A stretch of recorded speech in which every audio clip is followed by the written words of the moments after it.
Keith Fitz-Gerald. Keith, listen, I want to get to the stocks that you love the most, but I also want your thoughts because you're one of these guys, you're always ahead of the curve, like years ahead of the curve. Quantum is one of these areas, I'm telling you, I feel like major Wall Street firms are going to be pounding the table on it 2, 3, 4 years from now.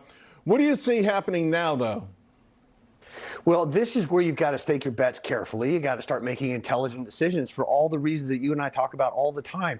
You can't wait until something hits the front page. You got to invest using Keith's rule of the back page. If you've got expectations that this is where the puck is going, to quote your prior guest or the great Wayne Gretzky, that's what you got to do now. IonQ is a favorite. I think they're doing exactly what Palantir did. So to me, it's the logical play here, never mind all the others. All right, so a perfect segue into Palantir because we know you love it. You were there before almost everyone that I can think of.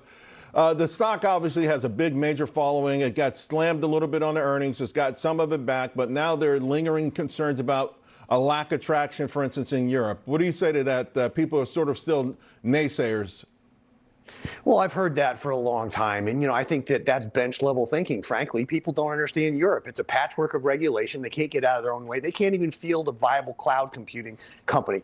Executives in Europe with some of the great European companies are going to have no choice but to go to Palantir because Europe can't field its own offering. So the fact that they don't understand AI, they don't understand decision making across anything other than sort of an SAP-based silo right now is an opportunity as far as I'm concerned, and the cheaper the better.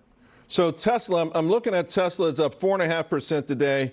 It's really starting to gain some traction here. Obviously, it's well off the highs, but it's making a major breakout right now. What's the story? Well, that's another name we've been involved with for a very, very long time. And everybody's focused on robo-taxis, which is sort of the immediate draw, right? But I think the bigger challenge is actually, or the bigger opportunity is going to be robotics and energy storage and trading, because all those things are going to change the way we think about mobility. They're going to change the way humanity functions, and they're going to alter the course of humanity. So that is a multi-billion, if not trillion-dollar opportunity all by itself that a few years from now, Charles, could be worth more than Tesla is today.